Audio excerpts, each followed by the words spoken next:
Greetings, Mavericks and new viewers.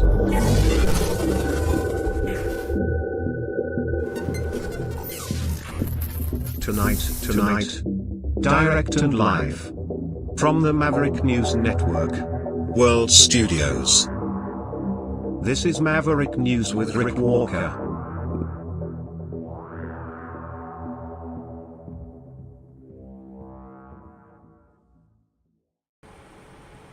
Hello, welcome back everyone. Off to a little bit of a late start tonight. Just some computer stuff going on, delaying the beginning of the program. But we're here with much to share. First Minister's meeting in Canada. All because of Donald Trump and his tariff threat. Yes, a lot of people around the world, strangely, are running scared. It seems fear is driving a lot of actions worldwide right now, and it's because of Donald Trump. Especially in Canada, where in Ontario alone, we are told 500,000 jobs are at stake. And that's just in one province. That's why today all the premiers and the Prime Minister sat down to strategize ahead of Donald Trump's inauguration. Ceasefire announced in the Middle East, and Poland intelligence officials say they've uncovered a plot by Russia to target civilian aircraft in what I think can only really be described as terrorist-style attacks. We'll share the details on that with you as well. So don't go away. There's a lot of ground to cover tonight because we have all those stories and more coming up right after this.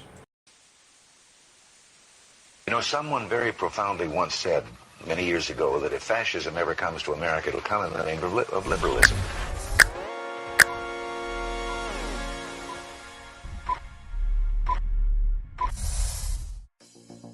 Well, I think it's time we ask ourselves if we still know the freedoms that were intended for us by the Founding Fathers. If we lose freedom here, there's no place to escape to. This is the last stand on earth. The entire world is watching.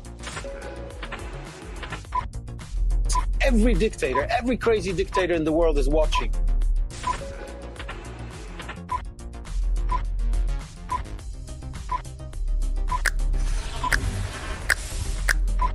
The world is watching. On TV. The entire world is watching. On social media. But the entire world is watching, and yes, they are seeing what we have apparently bravely been willing to say that others are thinking. Stand for freedom. Literally stand for freedom. Let's get this done. The entire world is watching.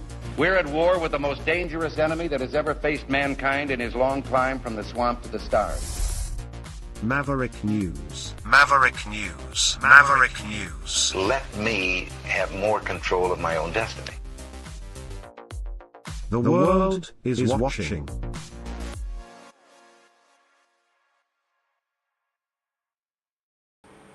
First stop on our world tour tonight, Ottawa. As Tucker Carlson would say, Ottawa, capital of Canada. Oh, yeah, that's how he says it. This is where, of course, Justin Trudeau met today with the premiers of Canada to strategize a unified response to Donald Trump's recent announcement threatening to impose a 25% tariff on all Canadian goods entering the United States. So this meeting comes at a critical juncture with Trump's inauguration just days away, January 20th. Justin Trudeau has stressed the importance of a Team Canada approach, emphasizing that the country must stand together to negotiate and possibly retaliate if these tariffs are enacted. However, the unity seems to have hit a snag because of Alberta's Premier, Danielle Smith, who notably did not sign the joint communique today, highlighting tensions between federal and provincial strategies on the issue. And then she posted on social media as well again today, saying that even though the federal government is saying everything is on the table, including the possibility of cutting off energy to the United States, Alberta will have none of that. Let's go to Ottawa and pick up the news conference, shall we? Thank you for being here today. Before I begin, I just want to say a few words about the ceasefire agreement that was just reached between Israel and Hamas. Pendant plus d'un an, le Canada a demandé un cessez-le-feu et travaillé en ce sens. On est donc très content d'apprendre cette nouvelle tant attendue aujourd'hui. It means hostages that have been held captive since Hamas's abhorrent, unconscionable attack on October 7th, 2023, 15 terrible, grueling months ago, can finally be reunited with their families, and that includes, tragically, the remains of a Canadian. Ça veut dire que l'aide humanitaire qui est si cruciale, comme les médicaments, l'eau et la nourriture, va pouvoir se rendre aux personnes qui en ont tant besoin à Gaza. It means we can see the light at the end of the tunnel to hopefully put an end to this horrific war that has taken the lives of far too many innocents. Canada stands ready to do whatever it can to ensure the success of this agreement. But more than that, this ceasefire gives us hope.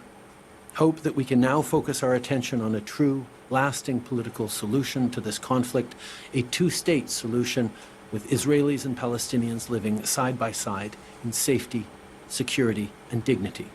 And hope that here in Canada, we can turn down the temperature, truly listen to one another, and ultimately rebuild the relationships between various communities which have been deeply damaged since October 2023. For Palestinian, Israeli, Lebanese, Jewish, and Arab Canadians, I know this war has been deeply hurtful, and I hope that today's news brings some solace, some relief. Je veux remercier le Premier ministre Doug Ford et tous les premiers ministres qui sont joints à moi aujourd'hui pour aborder cet enjeu crucial qu'est l'importance d'être unis pour défendre le Canada, défendre notre souveraineté, alors qu'on fait face à la menace de tarifs de la part de l'administration qui prendra bientôt le pouvoir à Washington. Coming out of this highly productive meeting, we have a shared sense of purpose, a shared sense of understanding, and a commitment to stand together on a united path forward. Because there's no sugarcoating it. The incoming administration's proposed tariffs against Canada would harm Americans. They would put American jobs at risk. They would put our collective security at risk. They would raise costs at a time when people simply deserve a break. And perhaps, most crucially, they're not necessary. Our trading relationship is the envy of the world, and the better path forward is to make it stronger.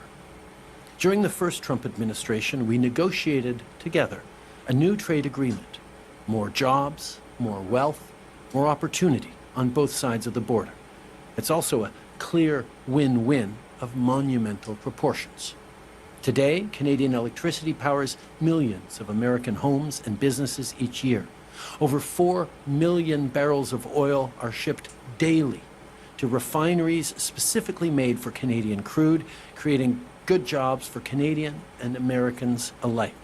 Notably, if tariffs are applied to Canadian oil, U.S. gas prices could increase by up to 75 cents per gallon.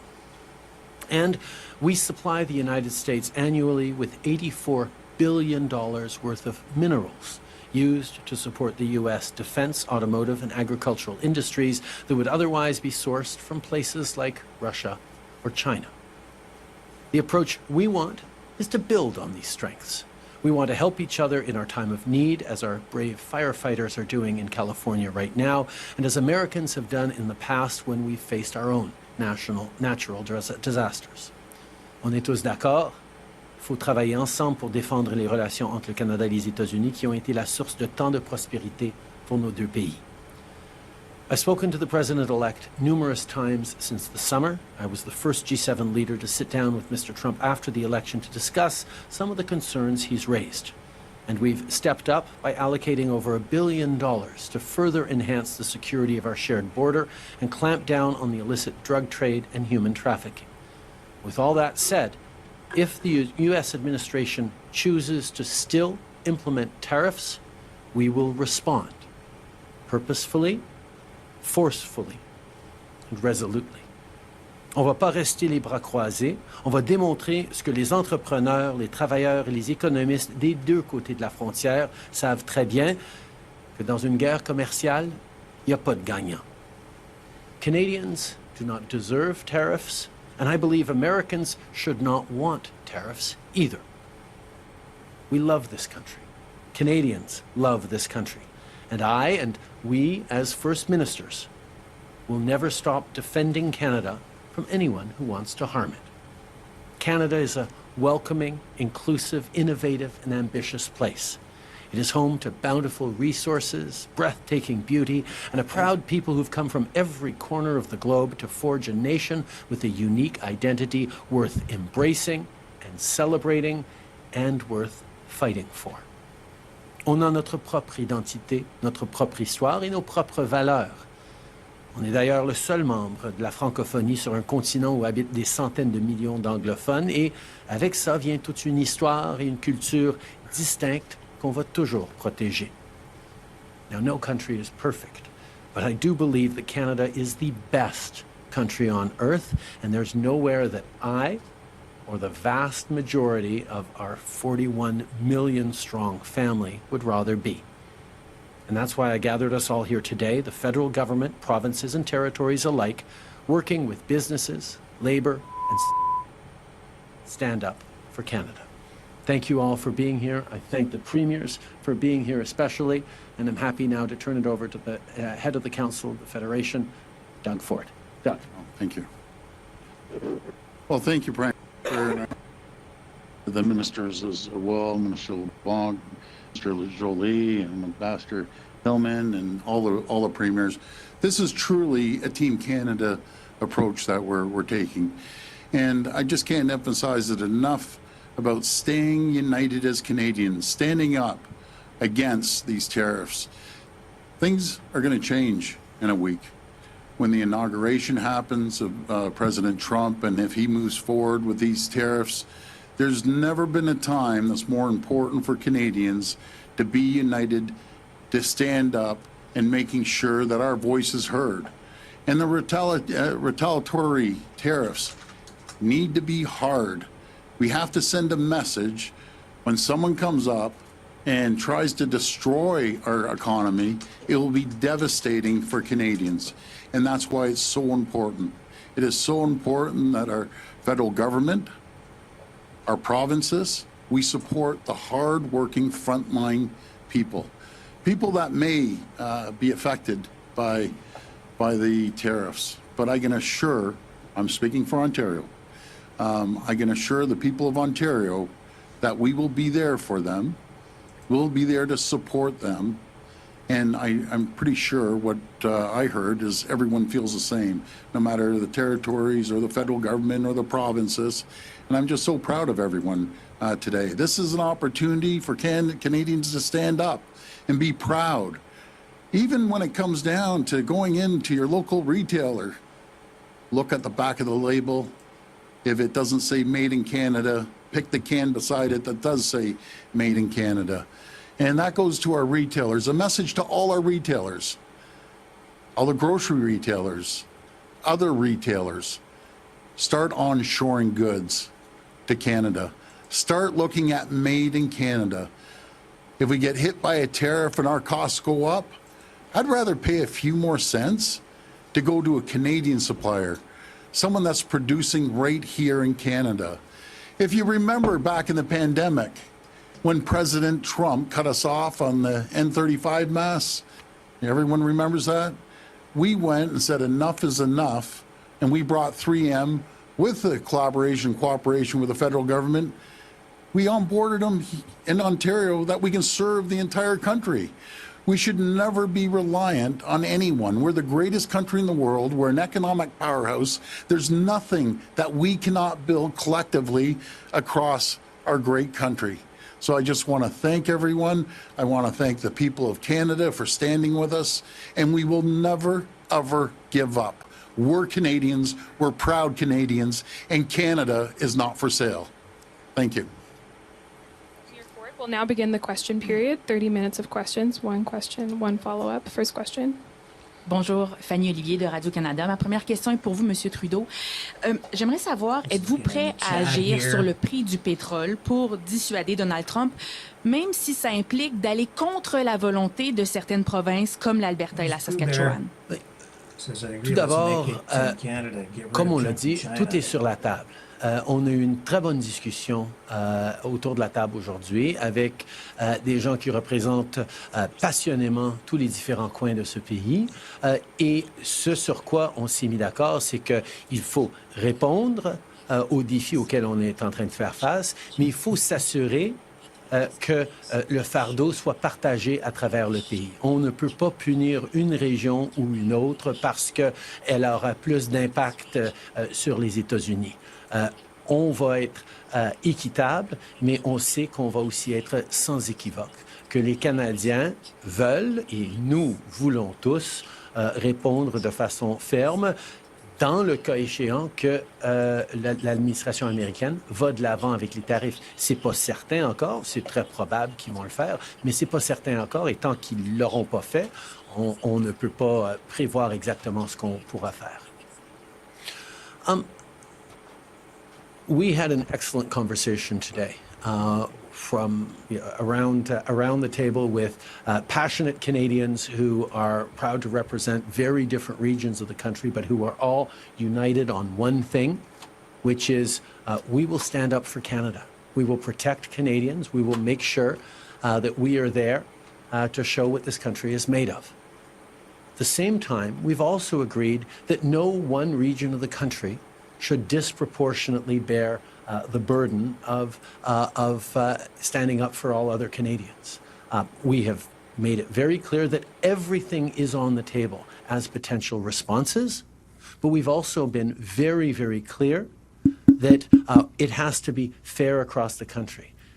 If the American administration moves forward with its plans on tariffs, it will first and foremost hurt American citizens and American consumers, but it'll also hurt Canadians. And Canadians need to stand together to make sure we're there for each other, particularly those who may be carrying a heavier load than others because of what the American administration might do. Et pour vous, Monsieur Legault, vous avez dit ce matin que toutes les options de riposte sont sur la table. Ça semble contredire, en quelque sorte, votre ministre de l'Énergie, Christine Fréchette. Alors, j'aimerais juste, pour qu'on soit clair, m'assurer d'une chose. Êtes-vous ouvert à ce qu'on augmente le prix de l'hydroélectricité pour les Américains avec, par exemple, des contre-tarifs à l'exportation? Bon. Première chose, là, puis le premier ministre vient de le dire, puis on est tous d'accord. Le premier choix, c'est de ne pas avoir de tarifs. Also made headlines because not only did he use the phrase, as you heard just there, saying Canada is not for sale, he also wore a hat during a separate news conference saying Canada is not for sale. Looks like a MAGA hat, but it says Canada is not for sale. So I think the message is fairly clear here.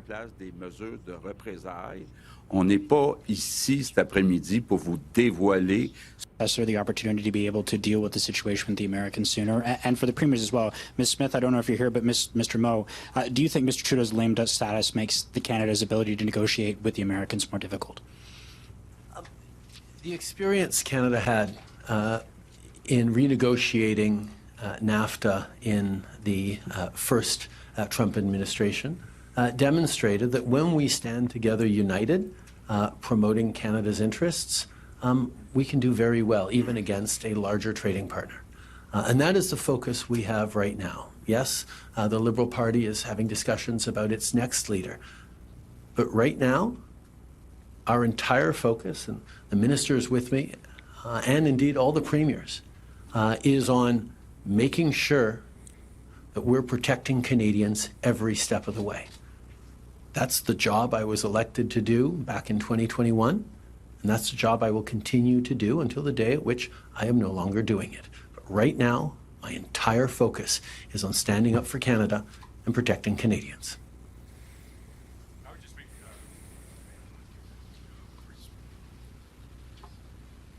Scott Moe, Saskatchewan's been silenced Saskatchewan Premier. Make a comment with respect to, at times, we are going to have differences in policy, whether that be at the subnational level between premiers up here, whether it be through from different provinces with the federal government. And I've never made any secret with respect to where we have differed on policy with the federal Liberal government and the Prime Minister at times, and been very open with Saskatchewan's position on those policies. Maybe that's why I probably could exclude myself today from entering the Liberal leadership race over the course of the next while. That, and I'm not bilingual.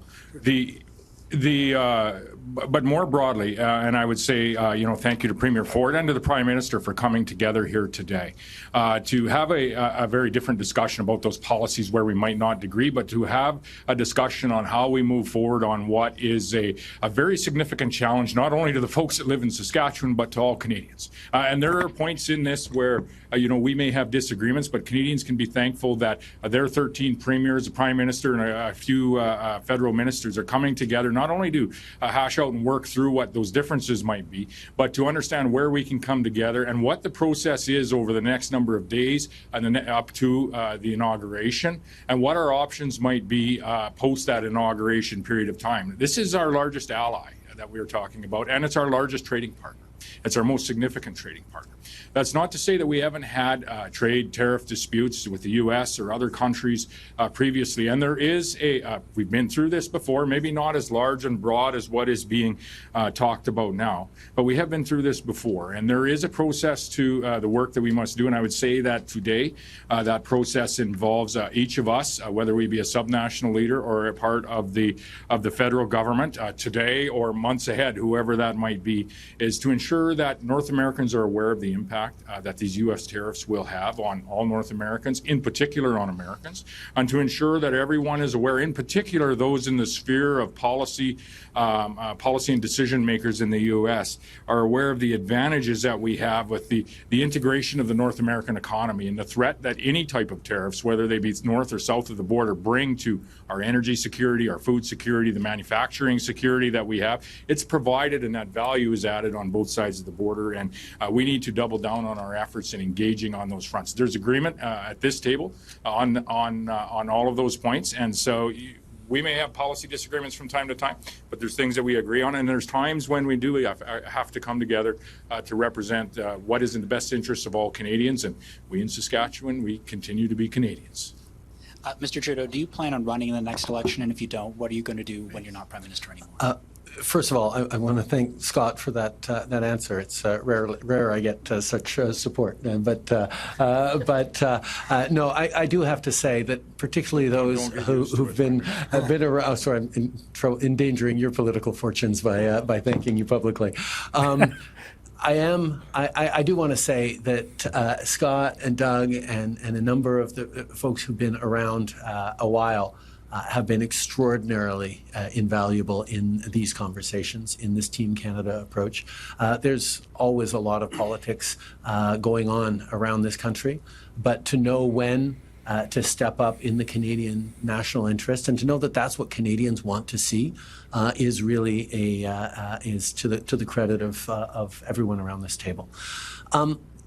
In terms of my own decisions, I will not be running in the upcoming election. As to what I might be doing later, I honestly haven't had much time to think about that at all. I am entirely focused on doing the job that Canadians elected me to do in an extraordinarily pivotal time right now. The U.S. inauguration and the weeks that follow are something that is of deep, deep importance to Canadians, and we are entirely focused on that as a team. Thank you, Prime Minister. Next question. Hi, Kat Tunney from CBC. A question for Premier Ford as chair. Just looking for a vibe check. Do you agree? How much do you agree or disagree with the government's plan to address the tariffs? And should we read into the fact that Premier Smith is not here as a sign that you're not all on the same page? should. Well, first of all, I think we're united in a message. If we had our choice, we'd have no tariffs. I've been out there promoting two great countries. We'd be the strongest country, the richest country, the safest country in the entire world. I believe in shipping, in our case, more great nickel, world-class nickel down there. I believe that we should be sending more energy, more electricity. Sorry, but when you have someone that's attacking our country, trying to take livelihoods off people, I'm going to fight like you've never seen before. So that's what I believe in. Sorry, I'm choking away here. Go ahead. Well, if there are any dissenting views, I'm happy to or interested in hearing those as well. My next question is for, did you want to continue? I will point out that Danielle did join us for the conversation and contributed significantly. She was unable to make it for the press conference. David Eby is here as well. But no, there will always be robust discussions around this table. Everyone has a job that is defending the interests of their own constituents, their own industry, standing up for the national interest, but being able to come together on a consensus that has largely been supported, as you saw from the KK. This is a good thing. OK. Évidemment, on a toujours des discussions robustes. Il y a des différentes parties du pays qui sont représentées. There's a whole bunch of Democrats and Republicans saying, how can we attack Canada? It's not happening. And we have à des ententes très positives et même un communiqué que presque tout le monde a endossé. You know, something you were mentioning, is there dissent or whatever? Isn't this great that we have three political parties sitting down and we have a robust conversation? We may agree or disagree, but we're coming out united. I can tell you, spending a lot of time in the U.S., you would never see a group of Democrats and Republicans sitting here collaboratively. I promise you one thing, around President Trump's office, a whole bunch of Democrats and Republicans saying, how can we attack Canada? It's not happening. We have the greatest country. We have the greatest elected officials, the greatest democracy in the world, that we can sit here from one extreme to the other extreme to in the middle. And I have always said, I don't care about political stripes. I don't care if you're from the orange party, the blue party, or the red party. We're going to be united. We're Canadian. We're going to get this done. As a follow-up to the Prime Minister, is Ottawa considering any supports for industries and businesses that might get caught up in a tariff dispute? Yes, absolutely.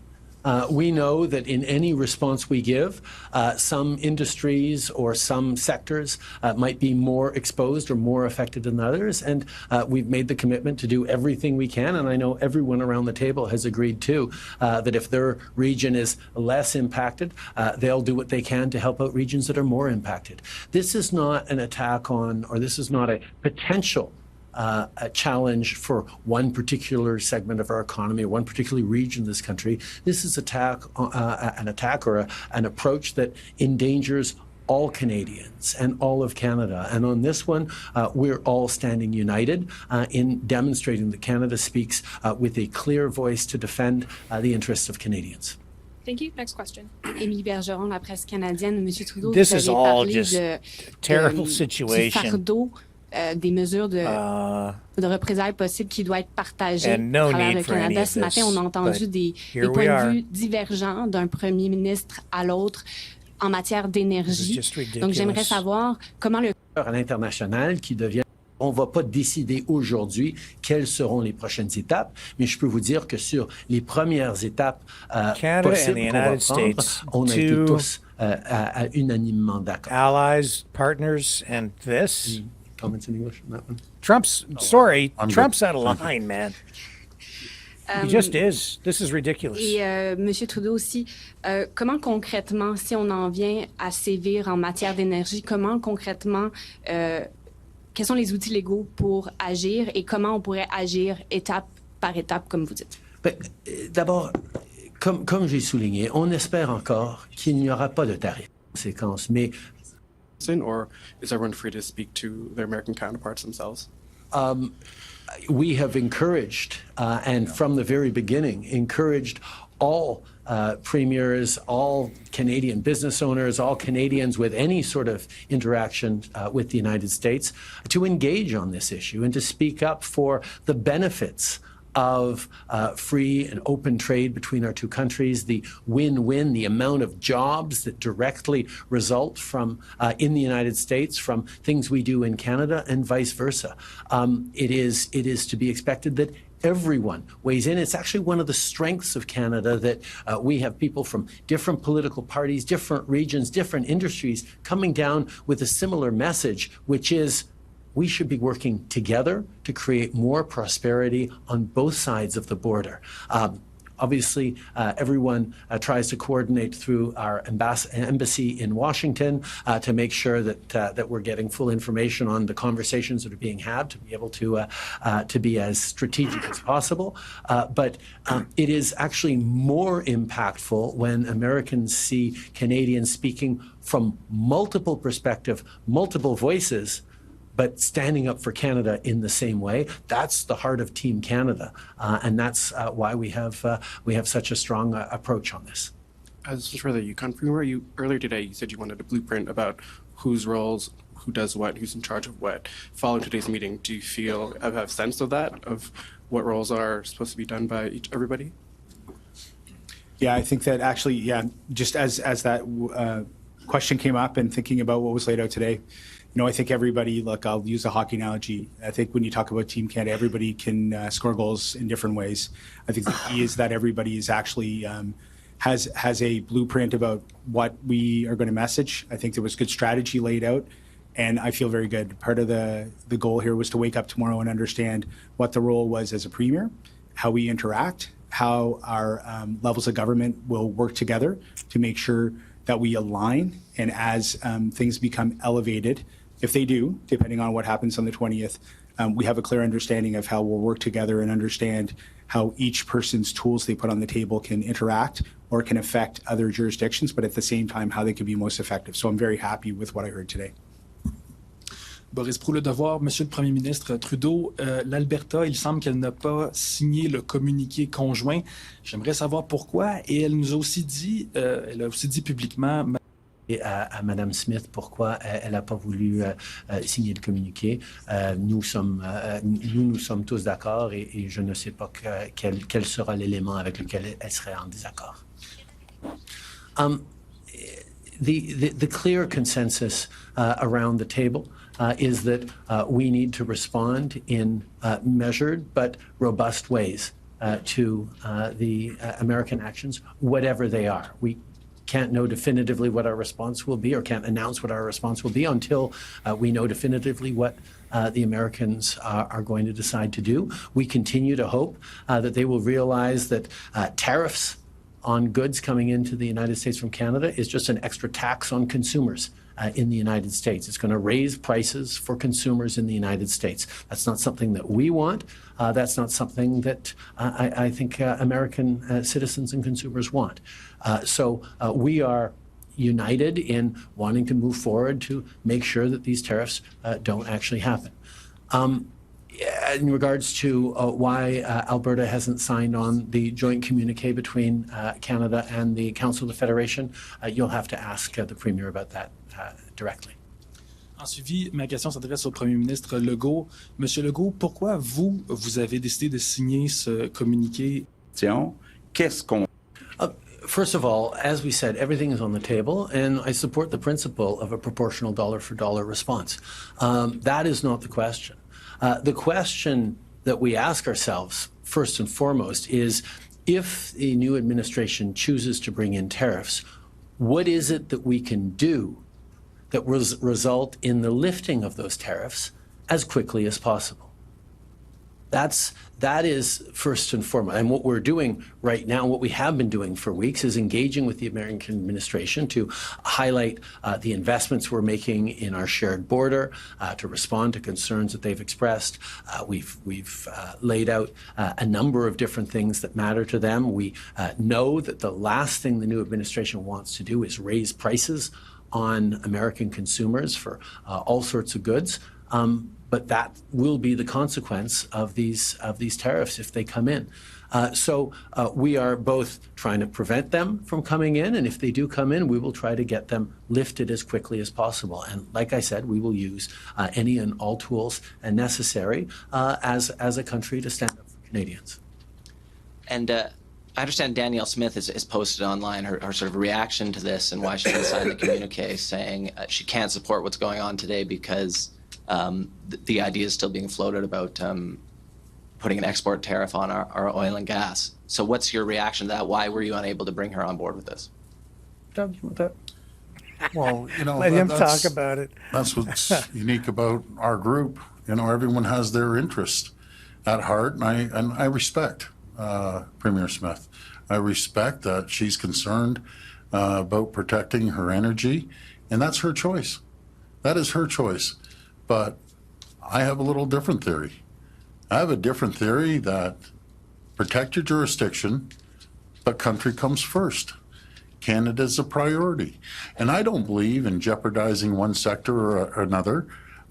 Premier Smith's oil is Ontario's auto sector, right? So again, we all have different views and we can respect each other's views. But at the end of the day, when the tariffs come, it's going to affect Albertans. It's going to affect people from BC and Saskatchewan and Manitoba, Ontario, Quebec, all the way down the road. No one's exempt from that. And all I believe in, you know, if it comes to that, let's have the tools in our toolbox to react, to send a strong message. But it's not going to be all of a sudden one province or one territory is exempt on this. When Donald Trump comes at us, he's not going to say, well, let's not worry about Ontario, they're good people, or Alberta. He's coming full tilt at Canadians as a whole. And that's one thing we have to understand. We need to be united. You know, Donald Trump is a brilliant negotiator. That's what he's done his whole life. That's exactly what he's done.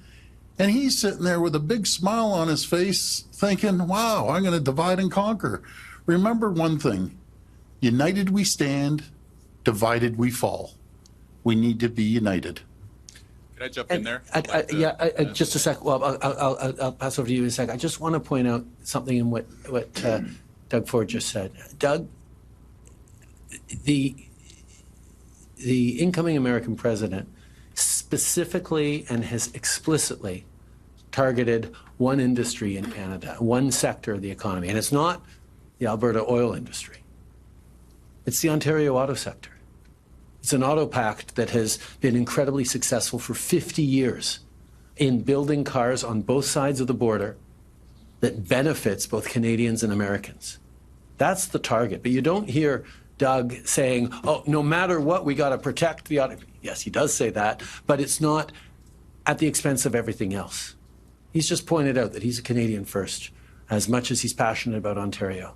And I think that's something that we all share across this table, of saying, you know what, the interest of this country means we're going to have to look at everything we can, and we'll make sure that it's fair across the country, but nothing can be off the table if the U.S. continues to choose to move forward with these punishing tariffs on both Canadians and Americans. Sorry, Wap, didn't mean to. Yeah, no, thanks for convening the meeting today, Prime Minister. And Doug Ford, you're doing a heck of a job as the chair of the premiers this year. You're communicating in a straightforward, direct, straight up kind of way that we need right now. And great hat. I hope they make that in an orange as well. Maybe able to wear that in the prairies. I'll pass on the red one. Yeah. I wasn't going to make the red hat joke, but Prime Minister, you made it. What I did want to say is that there is unity amongst the premiers of the provinces, the territories, the federal government, and where we have unity is that we're going to stand up for your jobs and we're going to make your life more affordable. We want to keep standing up for our economy. And we're also united on the fact that Trump's tariff tax is going to make life more expensive in the United States of America for the average American person. So I'd hope that Canadians look at the meeting today and feel a lot of pride. I hope that there's Canadian pride in the fact that you can have Liberals and Conservatives and New Democrats and nonpartisan leaders coming together to stand up for your jobs and for your way of life. And I hope that that sense of pride that we have a Canada with a functioning political discourse like that spills out into the broader society, so that when you go to the store, that Canadian pride leads you to buy that made in Canada product. That when you make your big decisions, that you choose to make investments here. We need a national economic strategy that builds on the pride of the worker who builds things and makes things in this country, so that our kids and our grandkids are going to have a much more prosperous, even more prosperous Canada than we have today. And I'd hope that your Canadian pride also filters into your decisions about where to take your vacations this summer. Yes. And to, spend some more dollars here at home. Manitoba is beautiful. In the summertime, you have an open invitation, and now we're all going to trip over each other, inviting everybody to the respective regions. Winnipeg Jets may be on a playoff run. Okay, come on, Bob. But the point is, Canadian pride is something that we can really lean on right now. And there are few things that unite Canadians more, for better and for worse, than our neighbor to the south. And so right now, as you see leaders coming together, I think it's a great moment for Canadians to come together as well. Well said. Thank you very much, Premier. This will be the last question. Raymond Filion, TVA. Question pour le Premier ministre Trudeau. Vous êtes en fin de mandat, il vous reste moins de 2 mois. Est-ce que votre position politique nuit au Canada dans le contexte actuel? Au contraire, je pense que le fait que je peux mettre un peu de côté la politique partisane et me concentrer sur le bien-être et l'intérêt. Il y a des gens qui s'inquiètent que ça va avoir un impact sur les services. Qu'est-ce que vous dites aux Québécois et est-ce que vous vous engagez à...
Okay, audio issues. Can everybody hear me now?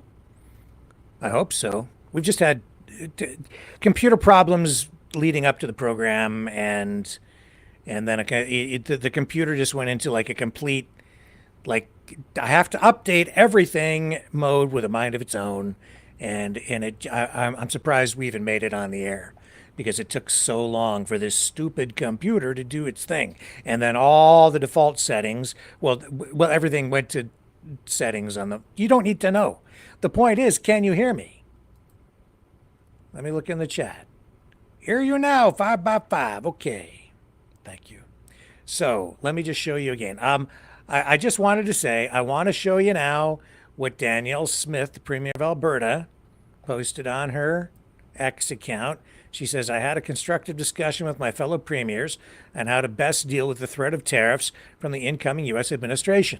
We agreed on several strategies, and I look forward to continuing to work with them on this critical issue. However, federal government officials continue to publicly and privately float the idea of cutting off energy supply to the U.S. and imposing export tariffs on Alberta energy and other products to the United States. Until these threats cease, Alberta will not be able to fully support the federal government's plan in dealing with the threatened tariffs. Alberta will simply not agree to export tariffs on our energy or other products, nor do we support a ban on exports of these same products. We will take whatever actions are needed to protect the livelihoods of Albertans from such destructive federal policies. We also urge our entire nation to use this tariff threat as an opportunity to correct the misguided direction of this country and commence multiple infrastructure projects that focus on developing, upgrading, and exporting our oil, gas, and other natural resources instead of effectively landlocking them and keeping us fully reliant on one primary customer. I will be traveling to Washington, D.C. this week for the inauguration and will be returning to the United States several times over the coming months to meet with U.S. lawmakers and officials to continue to make the case against the imposition of tariffs on Canadian products and to strengthen and grow the trading relationship between our two great independent nations. Two things, and then I'm going to comment. Yes, no, she shouldn't be doing it this way. Yes, she's right. I agree that you need pipelines going across Canada in Canadian territory that we have control of, going to both the east and the west to supply all Canadian provinces with Canadian energy, and also all the way to both the Pacific and the Atlantic Oceans so we can export the oil to other markets. Now, I know that Danielle Smith is miffed because attempts to build pipelines in Canada have been blocked. I totally get it. I agree. However, right now, Canada is facing a true existential threat from the incoming president of the United States of America. It's a very real threat. It's not a joke. Canada does need to stand together, and Canada does need to stand united. But what's really, if this is the thing, people are saying, just fix the border, problem solved. No. There is more going on here than meets the eye. This is a battle of ideas. I've said this. In fact, I said it just last night again, and people, I'm sure, are not really picking up on what I'm saying. But this is at the heart of the matter. There is an ideological war waging worldwide. Donald Trump is part of the storm, if not, I don't think he's maybe at the center of the storm, but he's not the source of the storm. What this is this is a war being waged on liberalism. And I don't mean just Justin Trudeau Liberal Party liberalism. I'm talking about liberalism, period. That means the very ideological foundation upon which Western society has been built and has prospered. All Western society. And Donald Trump is one of the agents of change and even chaos. He's part of this assault on liberalism. And to him, Justin Trudeau is the poster boy of that. That's why this is happening. But it isn't just Justin Trudeau, it's Canada. And what he is doing here is attacking Canada with economic tools, using the economic might of the United States of America to undermine liberalism within Canada. The border issue is just one element of the entire thing. It is also about immigration, but it's about much more than that. It's about ideology. And people say that Trump isn't ideological. Oh, yes, he is. People just don't understand it because it's what I've been saying for a long time. This is a new political ideology. And in America, MAGA is the American version of it. You can call it populism. You can call it neo-nationalism.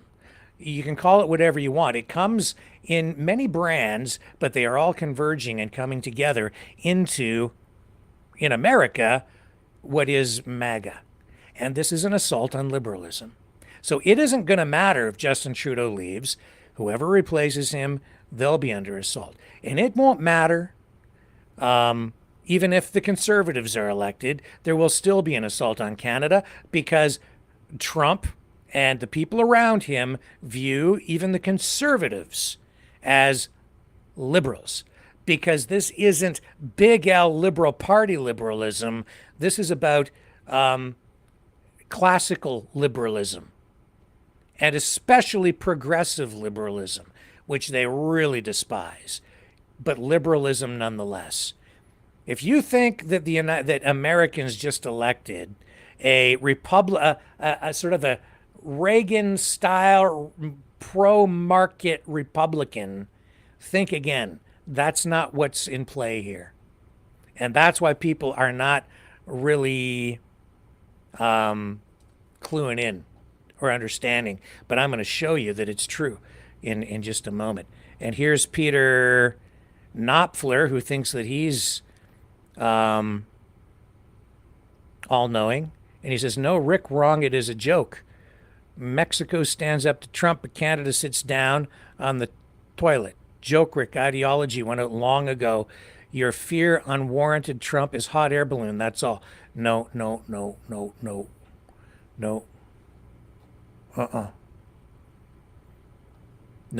This time, this is different. This is not the same Trump that we saw in 2016. This is a new evolved Trump in a new geopolitical reality. This is something different and something much more dangerous to Canada and other countries. This is potentially, and I don't know what's going to happen, but it's already sending seismic shockwaves through all of the Western world. Trump is playing footsie with Russia while almost like opposing and attacking America's traditional, long-time allies, partners, even Canada, which is just flippin' bizarre, unless you view it through this lens. This is a war, but it's not the kind of war that you think. You could call it almost like the Cold War 2.0, but the rejigging of the geopolitical reality, this new multipolar geopolitical reality, is unfolding in very unusual ways. People are not really privy to what is going on because much of it is being kind of kept in the shadows, but it is beginning to emerge. I'm going to show you right now what I'm talking about. Marco Rubio. He's up for becoming Secretary of State. You think that I'm making this up? No, I'm not. And I know exactly where it's coming from too. And we will, I don't know if I'm going to explain all of that tonight, but there's no question. Here are the clips of Rubio. Okay, good.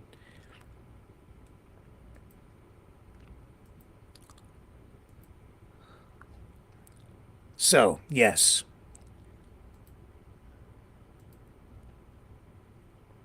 Okay. So, yes, Senator Marco Rubio, President-elect Donald Trump's nominee for the position of U.S. Secretary of State, made waves today with his comments during his Senate confirmation hearing. Rubio critiqued what he referred to as the, quote, liberal world order. These words are not chosen. This is something he wrote, okay, and read. These are not words that are chosen carelessly, they're chosen carefully. So he critiqued what he referred to as the liberal world order, labeling it not just as a fantasy, but a dangerous delusion. These are quotes from his comments today. According to Rubio, this post-Cold War consensus, which promoted unfettered free trade and mass migration, has had detrimental effects on the American middle and working classes.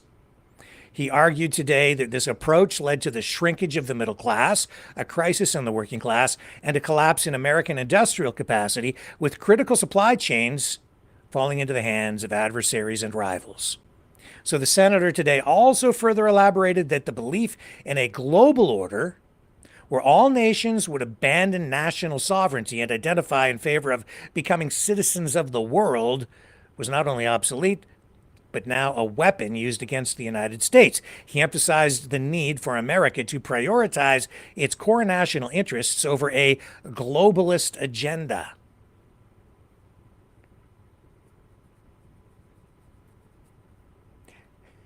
I understand the language. I'm not so sure that Marco Rubio fully does, honestly.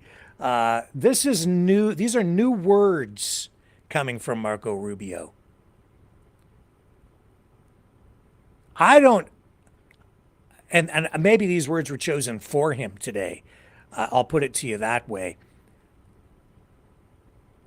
And I don't know if he really understands that even what I'm trying to share with you here today.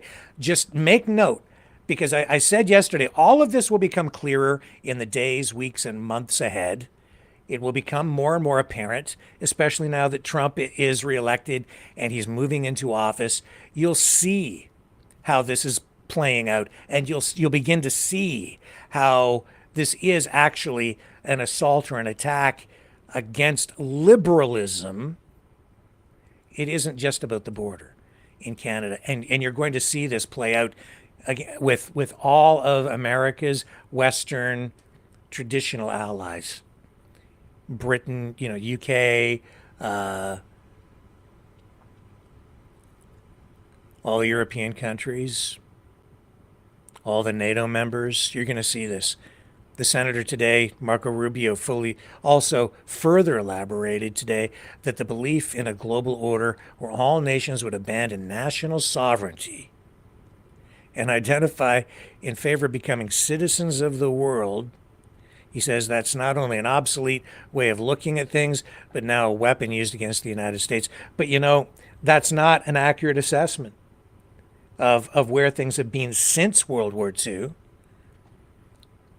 It's not that all these countries have been converging to become one nation. That is not true at all. In fact, it's the sovereignty of nations that have been preserved over time because of NATO. And the reason that has been necessary is because the United States has been careful. Western society in general has been careful about not allowing the proliferation of nuclear weapons. So instead of having all these different countries arm themselves with nuclear weapons over time, NATO has formed in order to provide a collective nuclear umbrella. And the United States has held the nukes, along with a couple of other countries. In fact, Pete Hegseth today is being criticized by South Korean officials because of his comments referring to, I believe, North Korea as a nuclear power, which has really upset people and the people in charge in South Korea, because there's only special status given as a recognized nuclear power to a handful of countries. So his language today alone shows that he has some learning to do if he's going to fill his role within the Trump administration and proceed in a way that won't upset the world apple cart, in a way that brings us closer to nuclear conflict. And as much as Trump is like, America first, I'm telling you, What he's doing right now is weakening America in ways that I never would have predicted from him. Not like this. He is weakening America by taking this adversarial relationship with Canada. We need each other, and we've been great trading partners. Now, I'm just saying, if you think that all it's going to take is to put some helicopters in the air and hire some border guards to fix this, think again.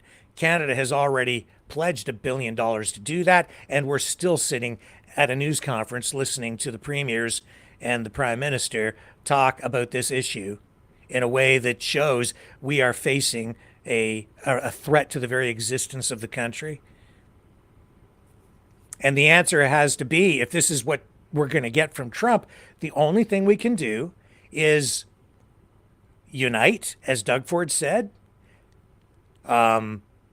respond in an appropriate manner, and also do what Danielle Smith has suggested, and that is take steps to expand our markets and begin to trade more with other countries all around the world.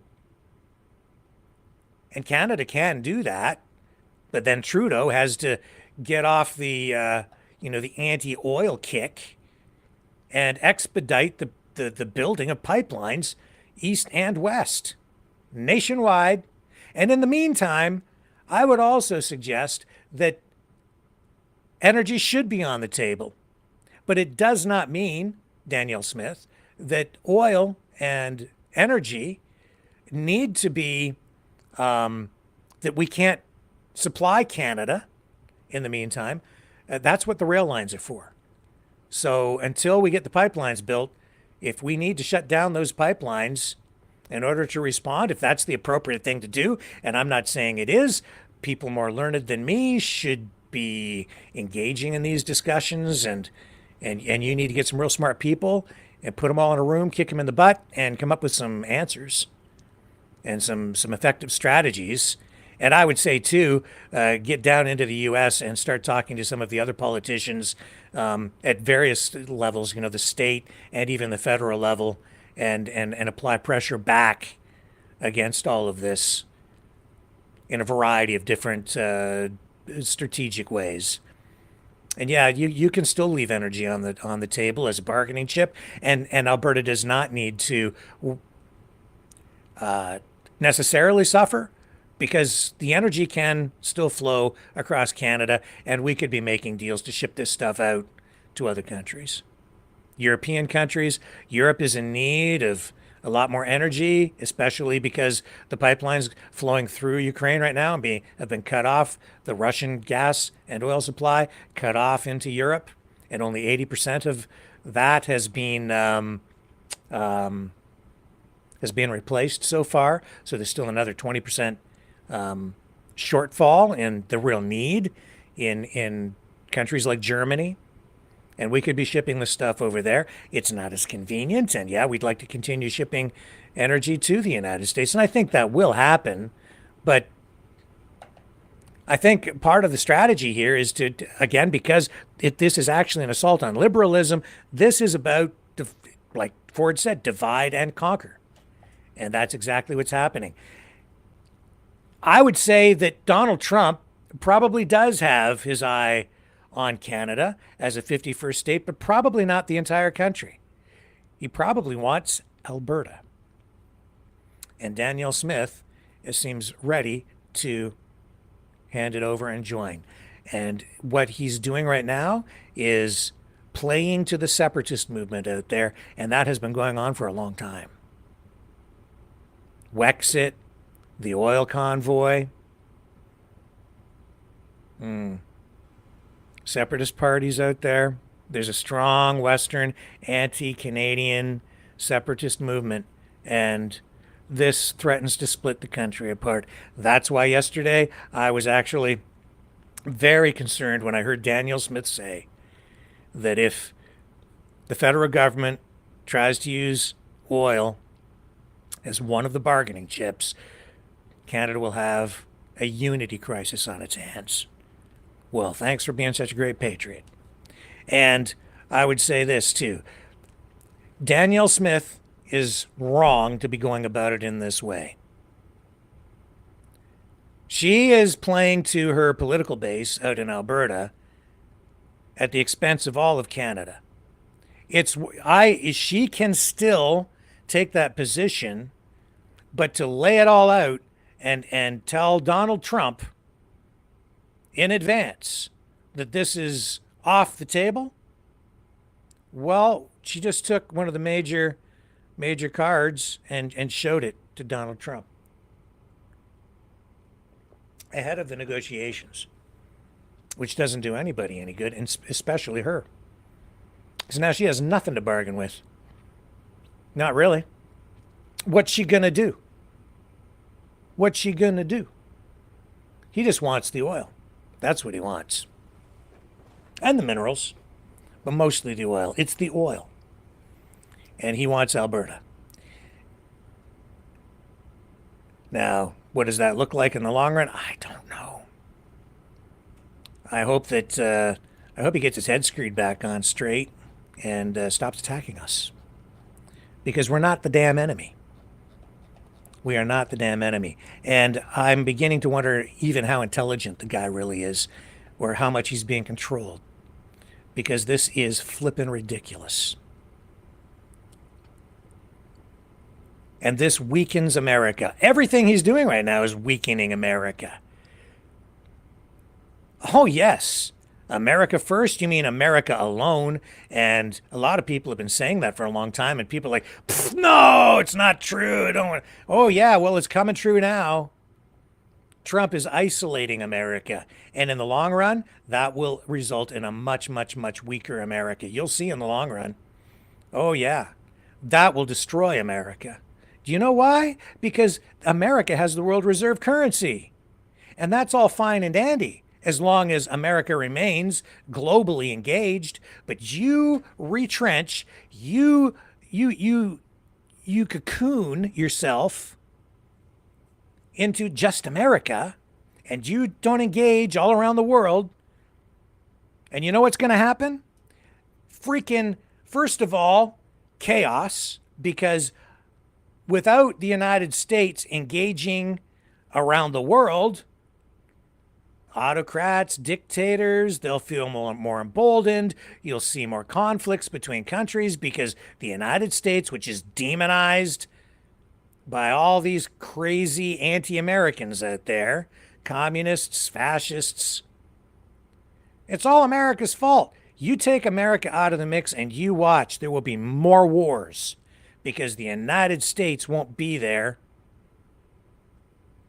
overseeing things and trying to keep the peace, or engaging to try and affect positive outcomes, which we're, I think, sort of seeing today, a ceasefire in the Middle East. And Trump quick to take credit for that, even though he's not in office yet. But he did say, release those hostages or there will be hell to pay. And I don't know what's going to happen with that in the long. Will the ceasefire hold? Will it even hold long enough to see things through to Trump's inauguration? I don't know. But again, you pull the U.S. out of the Middle East, and goodbye Israel, and more conflict over there overall. You think it's going to end, and it won't end just if Israel's wiped away. And you'll see more countries get nukes. And that will make the world a much more dangerous place, because the United States will not be engaging with other countries to protect them. So you'll see more European countries, all kinds of countries. And if the United States just stays out, and they're saying, no, you're not getting nukes, you're not getting nukes, they'll get nukes. Especially countries that have civilian nuclear reactors, and they can use the spent fuel as one of the building blocks to create nuclear weapons. We need the United States engaged. The United States needs to remain engaged. And if Trump cocoons the United States, it's going to tank the U.S. dollar. He may not be as smart a businessman as we've all been told by him that he is. This is stupid, really dumb. And American consumers, middle class, they can't afford tariffs like this. When he was first talking about his tariff idea and targeting China and EVs, I was like, yeah, okay, that's purposeful. It's very specific. It's aimed specifically at a particular market, a particular product for a particular reason, and that's because China has been unfairly subsidizing their EV industry in order to, for a while, produce those vehicles at a substantial loss, hidden in the government subsidies that they provide, in order to dominate the global market. They want to supply the whole world with EVs. So yes, it is appropriate for the United States to apply a tariff in that particular instance, focused on EVs. But to do this across the board to Canada? Are you freaking insane? He may well be. This is going to hurt the U.S. It'll hurt Canada. It'll hurt the middle class in the U.S. It's going to hurt us up here. What's his real agenda? Is it to what? Tank the economy and just and rip apart Canada, divide it, and then reconstitute it somehow, or absorb Alberta and part of may well be. Oh, it sounds a lot like Diagolon. Oh, and you think it's a joke.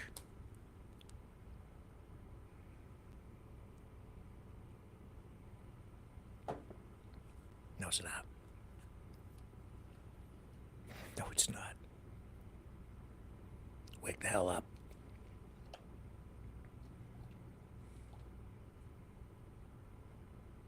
And yeah, I'm not keen on some of the progressive stuff. I'm all about tolerance, though. And I'm all about liberalism, classical liberalism like we used to have, which is to say free markets, capitalism, freedom of speech, freedom of religion, freedom of expression. The progressives don't engage in those things, but I'll tell you, the assault on liberalism, it involves all of those things. Make no mistake. If this plays out the way it's starting to, if it continues down this road, we will end up in a very authoritarian position. This does not bode well. We should all be very concerned about it, and we do need to stand united. And Danielle Smith, well, people in Alberta, I know your noses are out of joint, but do you want to be a Canadian or do you want to be an American? Because I think that's where this is going. I hope not. I hope it doesn't go that far. I hope that this can be, we can head this off at the pass. I hope. My goodness. I just don't know. Messages coming in flying fast and furious here. Okay, I'll have to get to those after. Oh, man.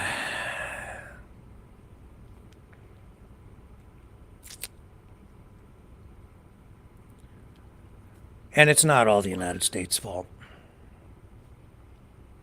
And I'm sick of people doing that. It's just everybody wants to tear it down. You're going to miss it when it's gone, and it's almost there.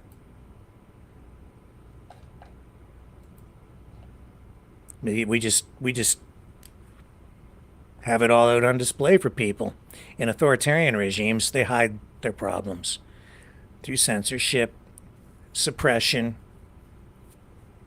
people falling out of windows.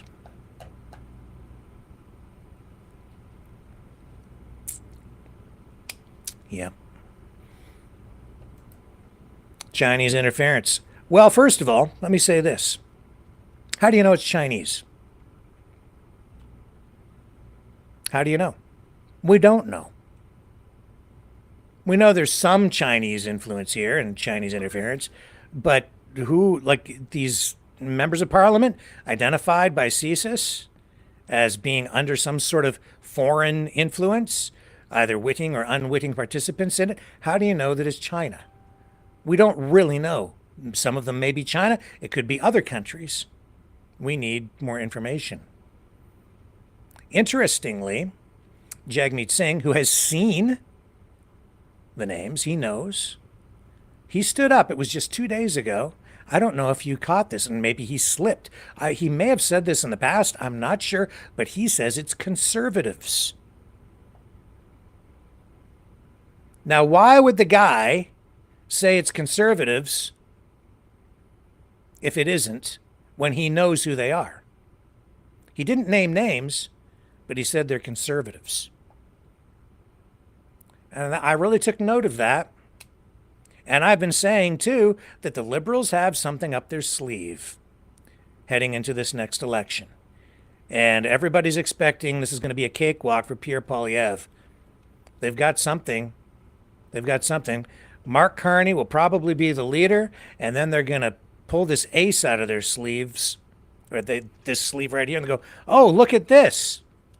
All those, it's time to name the names. Something like that. I don't know. But when he said they're conservatives, he knows.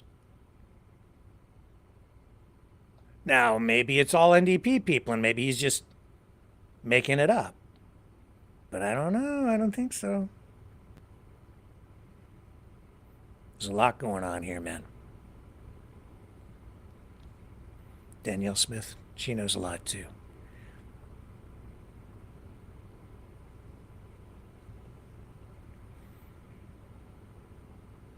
This is not good. Totally unnecessary. And he's not joking. And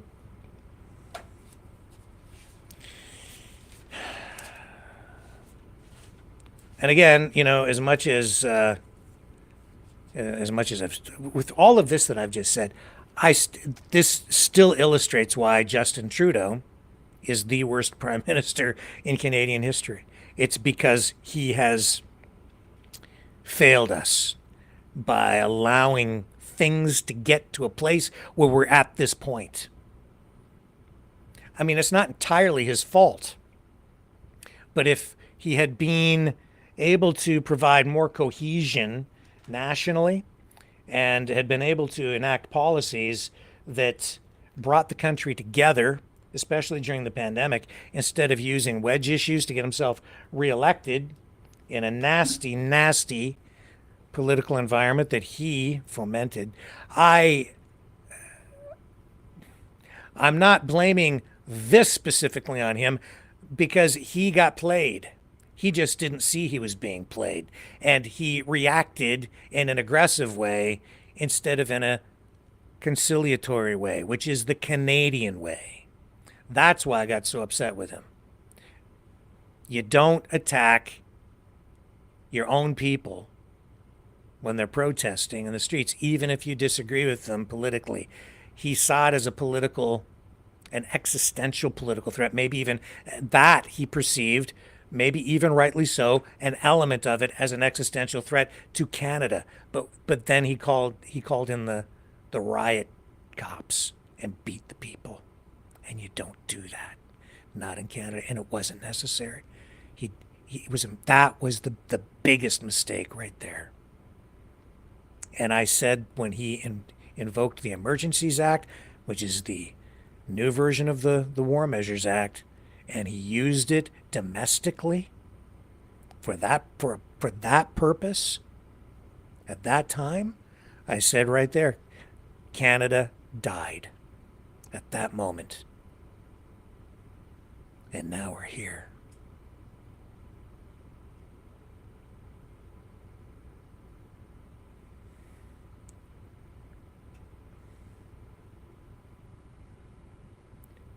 And one premier not at that table today. And that's all it takes.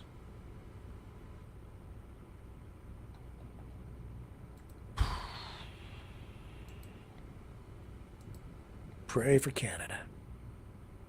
Pray for Donald Trump.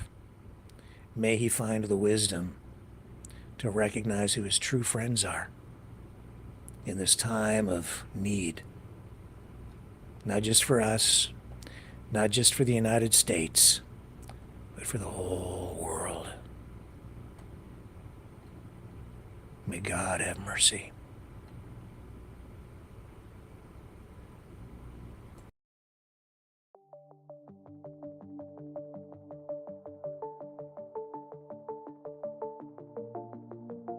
Greetings, brave Mavericks.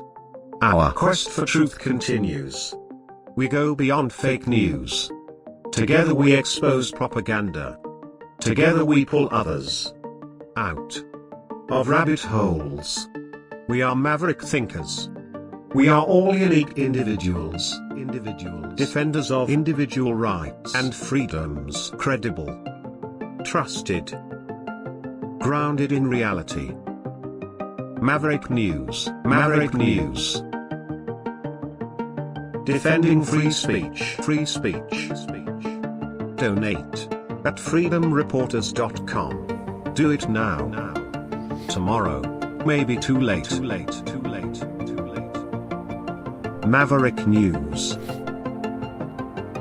The world is watching.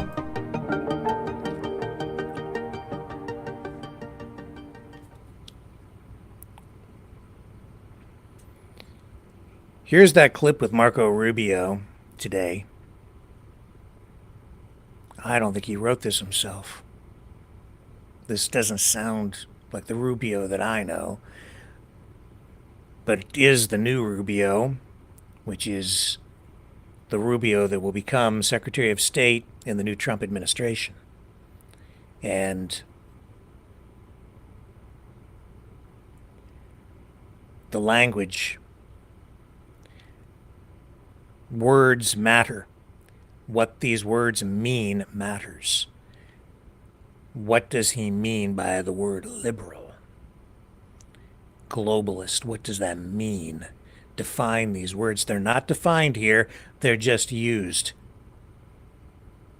What is the New World Order? And who is actually ushering this in? How can the existing power structure, the existing nation states, be ushering in a New World Order when they're really working to preserve their power, not undermine their own sovereignty in order to bring things together, except for people who might be working under the influence of foreign actors? This becomes very complicated, especially in a liberal democracy, where democracy itself is both the nation state's greatest asset and strength and its greatest vulnerability. Here's the clip of Rubio today. Take note of the language. Out of the triumphalism of the end of the long Cold War emerged a bipartisan consensus. And this consensus was that we had reached the end of history, that all of the nations of the world would now become members of the democratic Western-led community, that a foreign policy that served the national interest could now be replaced by one that served the liberal world order, and that all mankind was now destined to abandon national sovereignty and national identity and would instead become one human family and citizens of the world. This wasn't just a fantasy. We now know it was a dangerous delusion. Here in America and in many of the advanced economies across the world, an almost religious commitment to free and unfettered trade at the expense of our national economy shrunk the middle class, left the working class in crisis, collapsed our industrial capacity, and has pushed critical supply chains into the hands of adversaries and of rivals. An irrational zeal for maximum freedom of movement of people has resulted in a historic mass migration crisis here in America, but also around the world. It's one that threatens the stability of societies and of governments. Across the West, governments now censor and even prosecute domestic political opponents. Meanwhile, radical jihadists openly march in the streets and sadly drive vehicles into our people. While America far too often continued to prioritize the global order above our core national interests, other nations continue to act the way countries always have. As much as I like Marco Rubio, and I think at the center of it, he's still a conservative and still more of like a Reagan kind of Republican. But the language he's using there it connects his dot to the other dots. This is something a little bit different. And while I'm connecting and I see what he's saying about some of these issues, and that will resonate with a lot of people here, and I totally get it on some of these issues, but there's a larger ideological umbrella that encompasses this other thing that I'm talking about, and that is this war on liberalism. And that's a more important thing to define here, because that's what's in play with these tariffs against Canada and what's going on with NATO and his approach to dealing with these other Western powers. And it's a more evolved worldview that we are getting from Donald Trump. And I'm pretty sure I know where it's coming from. We'll get into it more another night. Enough of this for now. Wow. What a bloody mess. And he's not even in office yet. Wow. See, a couple of things to take note of. This is why it's important. Today, get rid of this. So there was something else here. The Prime Minister of Poland, Donald Tusk, came out today. This is not even getting much play in mainstream media. And Polish intelligence has apparently uncovered a Russian plan to initiate terrorist acts against airlines all over the world. This is why the United States needs to remain engaged, because this affects everybody. And this is not about circumventing national sovereignty. I mean, it's ironic, isn't it, that Rubio is sitting there saying, I'm still going on about this, he's sitting there saying that the basically the old world order is trying to create a globalist new world order, when it's actually Donald Trump that is initiating this proposed amalgamation of Canada and the United States, just become the 51st state. Does that sound like someone who's trying to preserve borders and preserve nation states? Or does that sound like someone who's trying to make Greenland, Canada, Panama Canal, Mexico, all one great big giant continental block under the control of the United States? And then people are trying to tell me that who's creating the New World Order here? Just look at them. Look at his proposed map. Where was I? I'm losing my patience. Wake up. I'm awake. I watched videos on X. I know what's going on.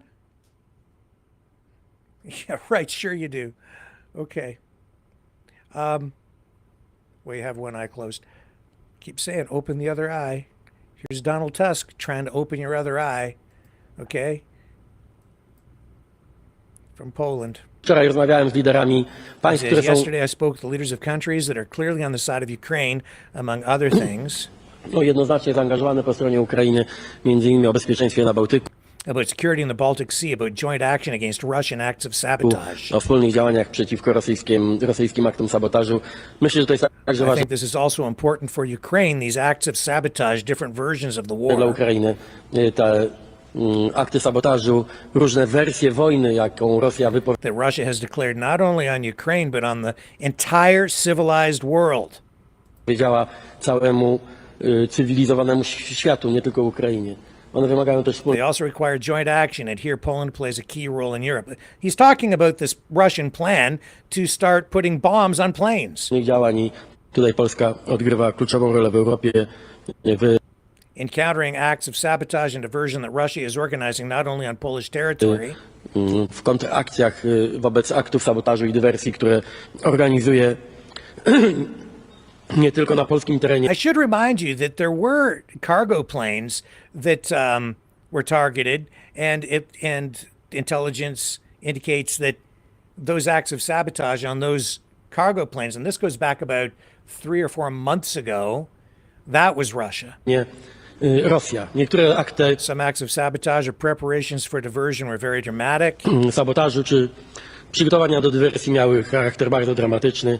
Te ostatnie informacje. I will not go into details about this latest information, but I can confirm the validity of these fears. Mogę tylko, nie będę wchodził w szczegóły, ale potwierdzić zasadność tych obaw, że Rosja planowała także akty. Russia was planning acts of air terror, and not only against Poland, but against airlines all over the world. Terroru powietrznego i to nie tylko wobec Polski, ale wobec linii lotniczych na całym świecie. Wczoraj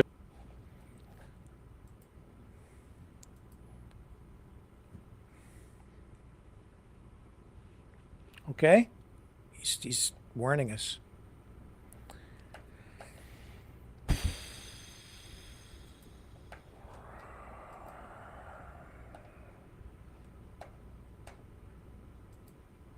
And the propaganda just turns out people's brains.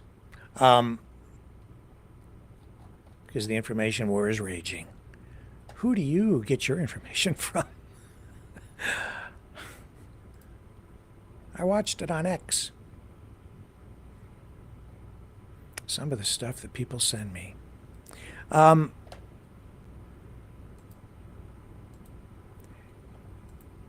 In relation to that, there was this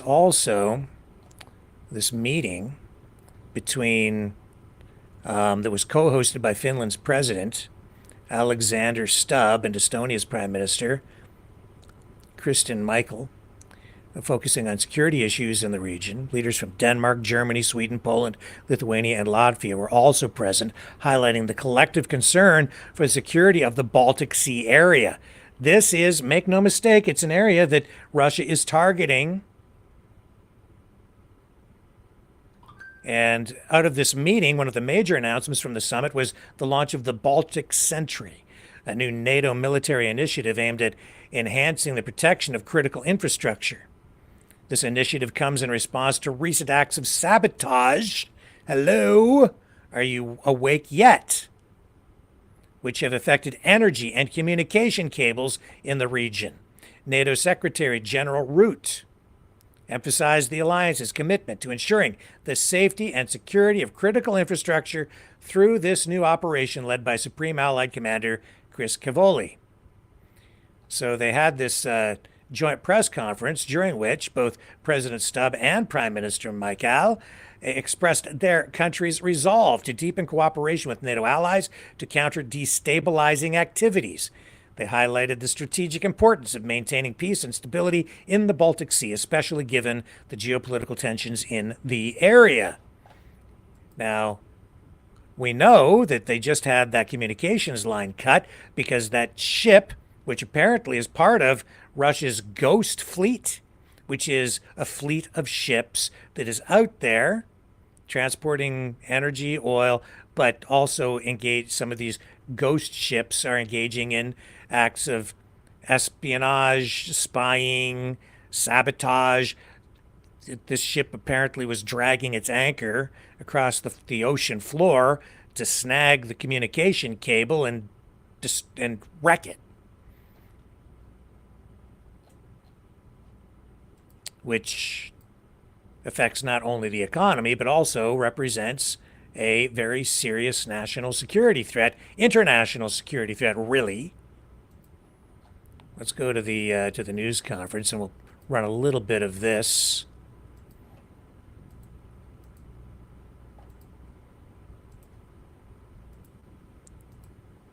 the war in Ukraine is not just about the war in Ukraine. It's about much, much more. It's ideological. It's about Western society. It's a war that's about ideas, ideology, Western society.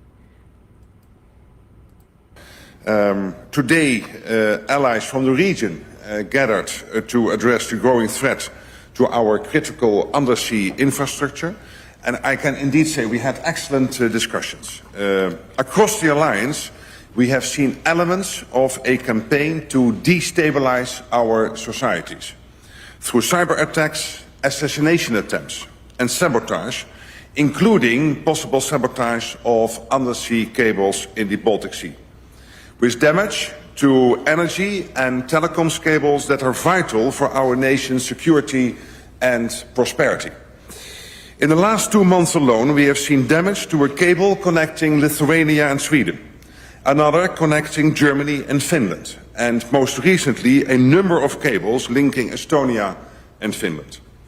Investigations of all of these cases are still ongoing, but there is reason for grave concern. Safeguarding our infrastructure is of utmost importance. Not only is this crucial for energy supply, whether from power cables or pipelines, but more than 95% of internet traffic is secured via undersea cables. And 1.3 million kilometers of cables guarantee an estimated $10 trillion worth of financial transactions every day. Recognizing the risks, allies and NATO have responded. Over the past 2 years, allies have stepped up military patrols near critical infrastructures. In May of last year, we established a new maritime center for the security of critical undersea infrastructure within NATO's Maritime Command in the United Kingdom. We have also intensified coordination efforts between NATO allies, the private sector and other partners. And we are working more broadly with the European Union. But we must do more. Today, I can announce that NATO is launching Baltic Sentry. Under the authority of NATO's Supreme Allied Commander, General Kriskavoli, this military activity is part of our ongoing effort to enhance maritime presence and monitoring of key areas for our alliance. It will involve a range of assets, including frigates and maritime patrol aircraft, among others, and will enhance our vigilance in the Baltic.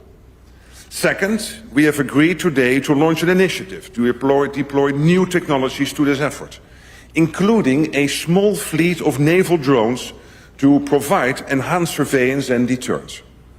We are also working with allies to integrate their national surveillance assets with NATO, ensuring comprehensive threat detection.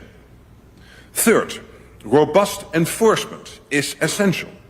Finland has demonstrated that firm action within the law is possible.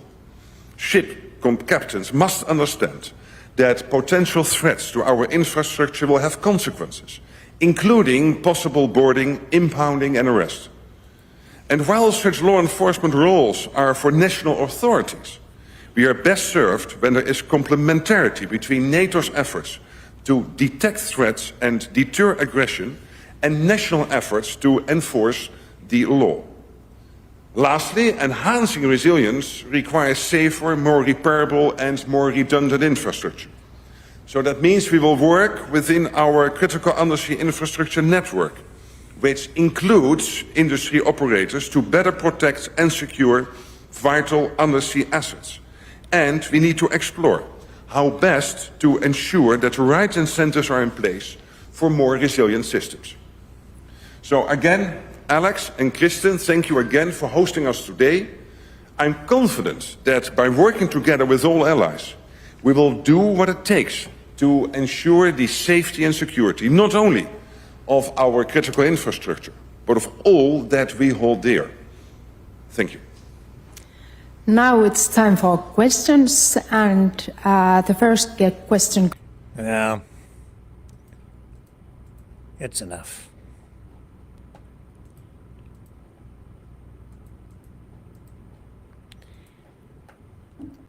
I'm going to take a little break. We'll come back. We'll move on to other news. Stay with me.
Maverick News.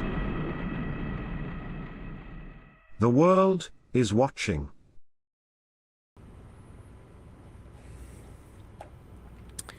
Word games, definitions, ideology. What do these words actually mean? When they shift the goalposts on definitions, it makes it difficult for me to talk to you. Especially when a lot of people don't really even understand what some of these phrases mean to begin with, let alone the distorted meanings. More on that another time. What do we want to talk about next? Well, this'll trigger some people. I guess there have been more people trying to kill Trump. I guess 2 more assassination attempts on Trump this week, maybe, apparently. No reporting on it. Capitol Police apparently foiled 2 lone actors last week. One armed with a knife, another with a machete, another setting a car on fire. And yeah, I'm not making it up. Here's a clip from Capitol Police.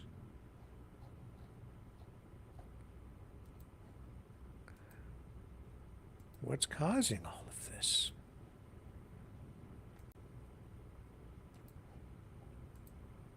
The biggest threat, I think, for all of us remains the lone actor. Just in the past week, while President Carter was lying in state, we had 2 lone actors show up at the Capitol. One trying to bring in knives and a machete, another one who was trying to, what I believe, to disrupt the proceedings by setting their car on fire down in the Peace Circle area. U.S. Capitol Police were able to interdict these folks before they had a chance to do any harm.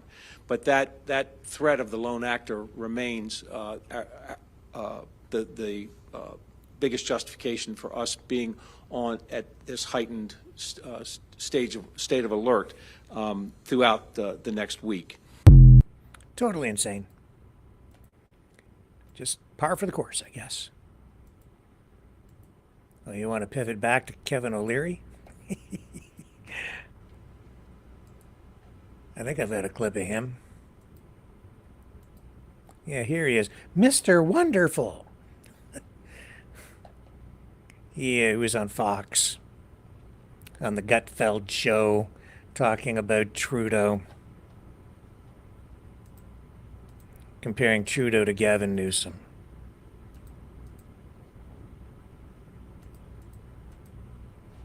Here we go. This is the faux Prime Minister of Canada. Self-appointed, not elected. Does he remind you of Trudeau? Isn't he? He's a lot like Trudeau, isn't he? He is the Justin Trudeau of California. Yeah. And look what happened to Trudeau. Whack-a-mole. Because he was so crappy at running the country. Now, they're the same size, about 41 million people each. the 41 million Canadians whack-a-mole Trudeau. Whack-a-mole Newsom, whack-a-mole Bass. Start whacking. I think that's the analogy. You know, Canada, we were wondering when do they have enough of Trudeau, and they did it. He had to resign because he knew he was going to lose. It could happen, Michelle. You're a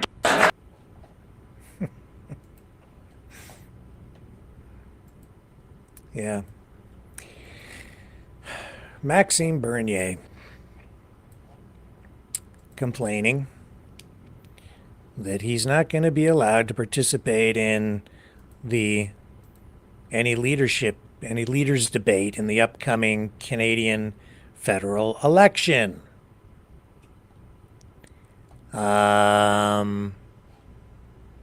Again. And this is because the criteria for participation has changed again a little bit. Here it is. This is his statement, I think. Here it says press release from the PPC, People's Party of Canada.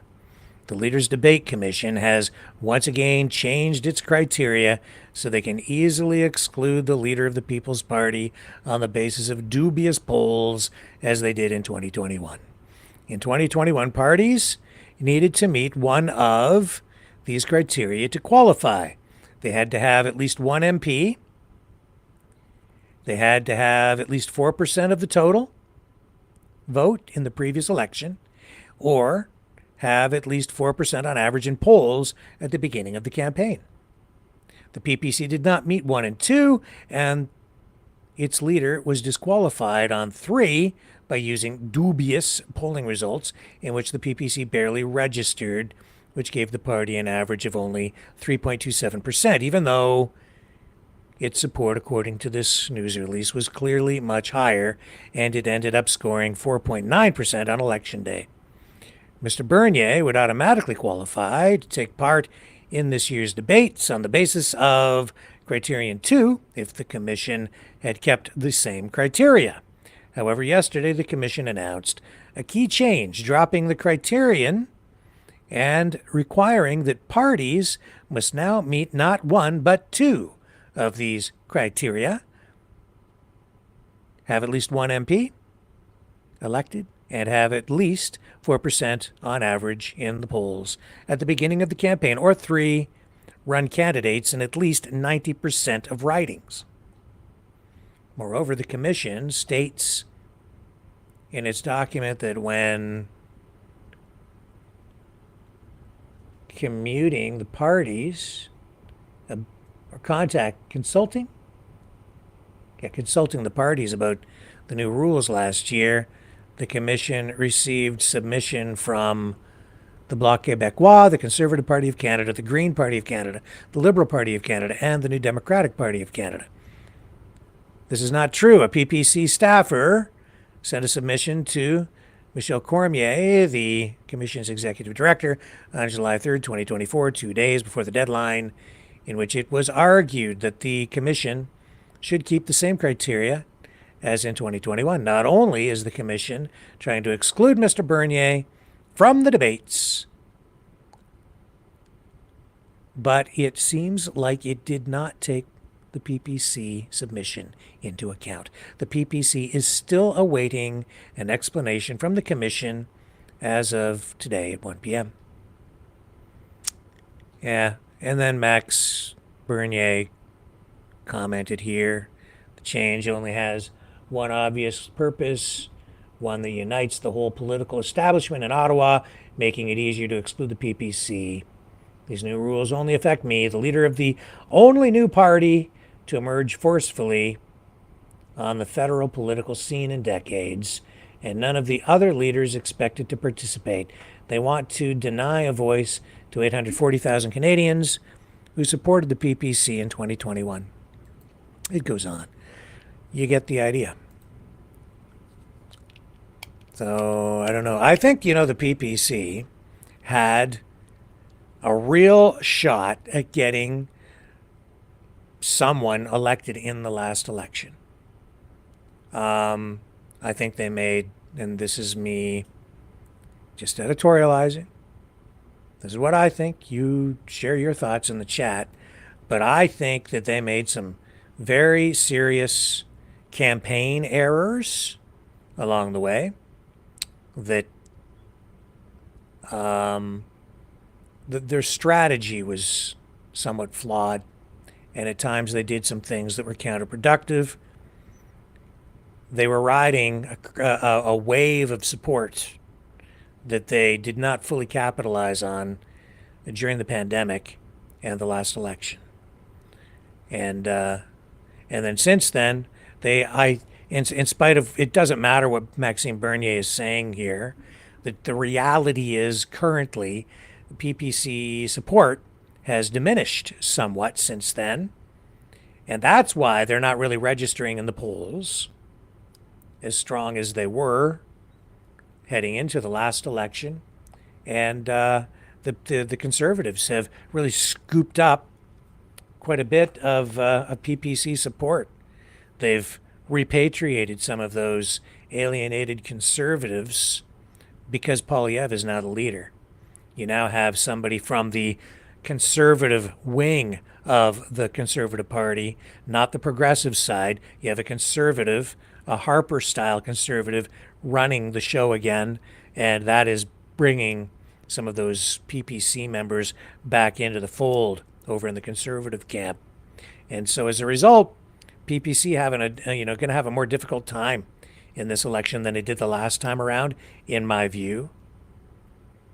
And they have some real challenges within the party internally, and that is on display even when you look at the number of ridings, where right now they still do not have candidates set up to run, even though they hit the ground running right after the last election, trying to install candidates into various ridings to try and get to get candidates running right across the country.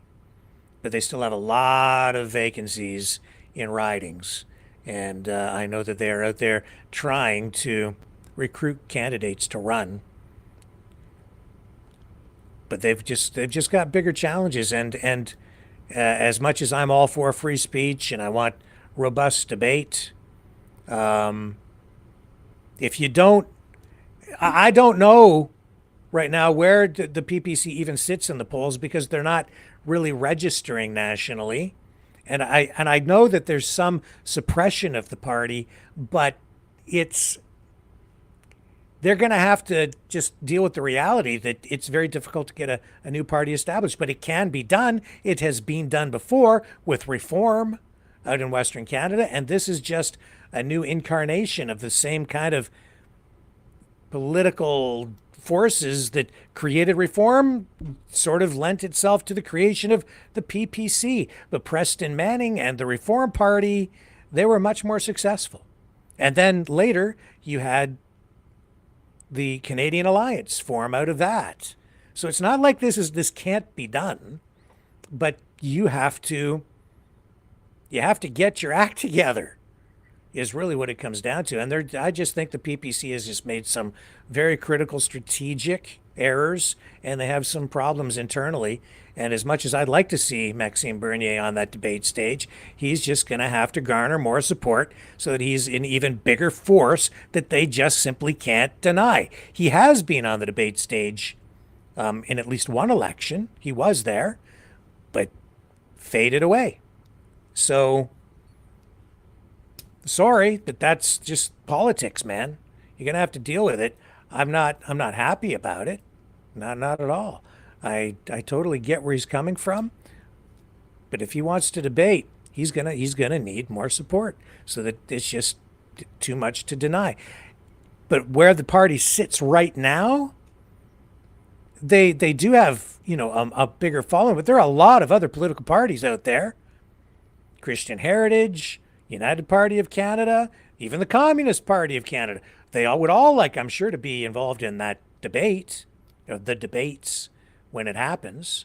But for a television these are televised debates. There are time restrictions, and they only allow so many people to come onto that stage, and those are the parties that have the majority of the support. It's just the way that it always works. Those are the rules. If you're a minor player, you don't get a spot. You have to be a major player in order to play with the big boys. And Max is sort of there. He's just almost there, and he has been there, but he faded away. And I know they're changing the rules, and I totally get it. I think they are trying to prevent him from getting on the stage because they don't want him to become a major player. But that's why it's such a challenge. The positive thing is the PPC does have infrastructure. I mean, they've got the whole network set up. They have riding associations established, except they keep blowing them up, but that's another story. They would be in a much better position if they were just a little bit smarter about the way they dealt with their internal housekeeping, in my opinion. So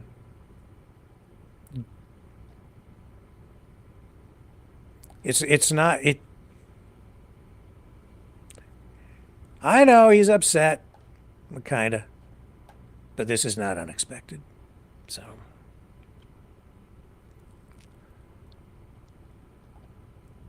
let me see what's going on in the chats here.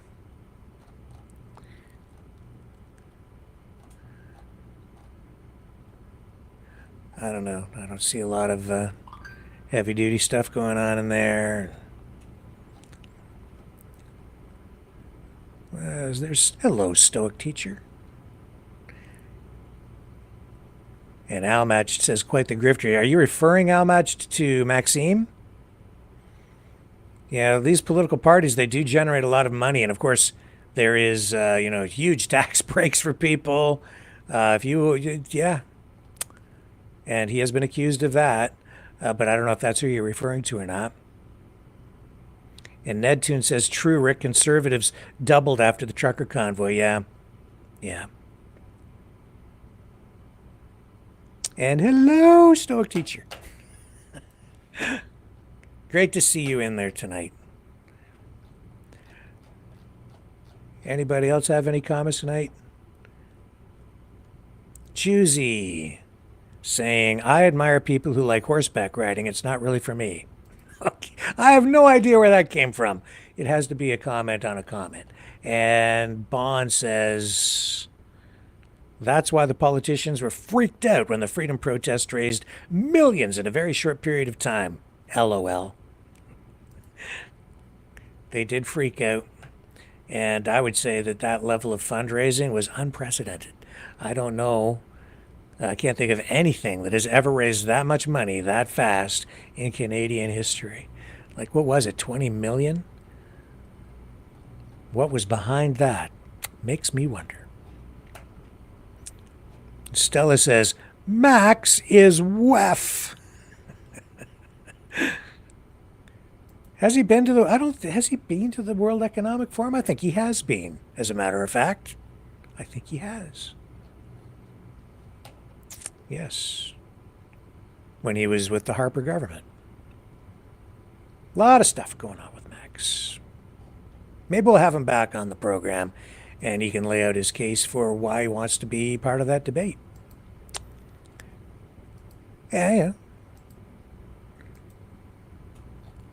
Maybe he should be there. That would be your call. What else do we have here tonight? I don't know. We've kind of covered a lot of ground. Oh, there's the ceasefire, right? Man, that's a huge story, and I've barely even touched on it here. But we do have this ceasefire deal reached today to end 15 months of fighting in the Gaza Strip, according to President Joe Biden, Qatar's prime minister, and Hamas officials. So this will free dozens of hostages, which have still been held in Gaza, as well as Palestinians in Israeli jails. And it's really the first real break that will be coming in violence since what was it? It was a truce, right? Back in December of last year, 2023. Not last year, but like the year prior, right? Because we're in January now. In December 2023, there was a week-long truce, but then it fell apart. So this deal takes effect Sunday. And under this phased agreement, you'll see Israeli forces withdraw to the Gaza border, and that will allow displaced Palestinians to return to their homes and for the transfer of hostages and prisoners. Large amounts of humanitarian aid are also going to be shipped, and hospitals and healthcare centers are being rebuilt as part of this plan. Hamas has agreed to release 33 hostages in exchange for 100 Palestinian prisoners with life sentences. And Israel will release 1,000 Palestinian prisoners who were not involved in the October 7th attacks. Joe Biden, says that quote, many months of intensive diplomacy by the U.S., Egypt, and Qatar deserve praise. And he says, quote, my diplomacy never ceased in their efforts to get this done. And, well, Biden, clearly the architect of this with the Biden administration, along with other national partners, I have to laugh because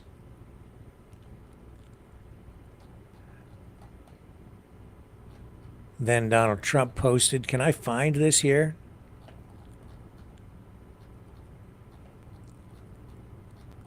He took credit for it. Oh, man. Wait, let me see if I can find the post. Yeah, maybe he's right. I don't know. It was on Truth Social anyway. It's just, I'm not seeing it. But he did. He took credit. Said it wouldn't have happened if it wasn't for me being elected.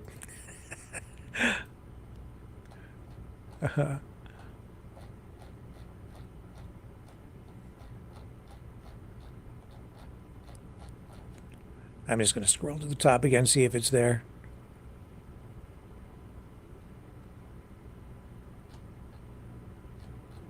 Yeah, I'm still not seeing it. It's okay. Trust me, he took credit for it. Shouldn't surprise anybody. Well, folks, that gets us to the top of the hour and a little bit beyond. And with that being said, I think I'm going to wrap up for tonight.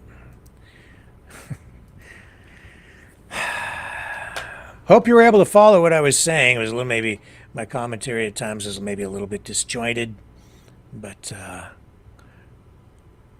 it's all grounded in a lot of reading.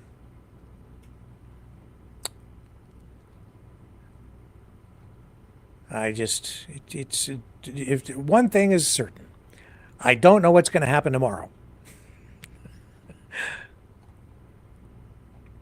Except to say that there's only one thing that's constant, and that's change. So embrace it. What do I want to do to close things off tonight? Shall we? Let's just have a little bit of fun, okay? How about we wrap up with Little Black Vet by Maverick and the News Brothers. See you tomorrow night, 7 p.m. on the flip side.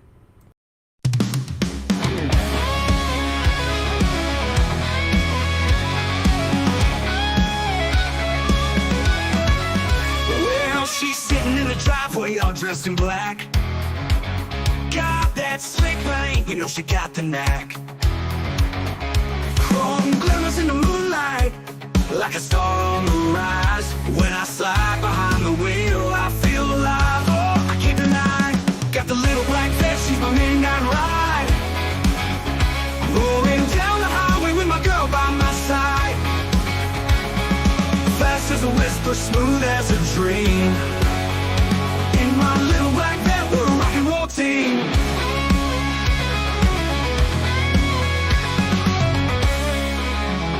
Leather seats and a rumble that shakes the ground. With the top down low, we're lost in the sound. That engine growls like a lion's roar. Every mile we take, I just want more. Got the little black bitch, she's my midnight ride. Roaring down the highway with my girl by my side. Fast as a whisper, smooth as a dream. In my little black van, we're a rock and roll team.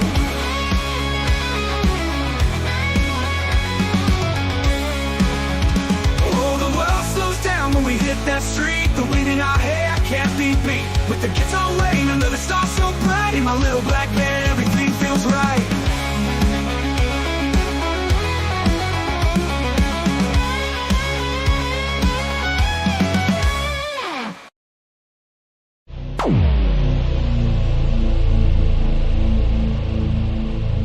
This has been a Maverick Multimedia production.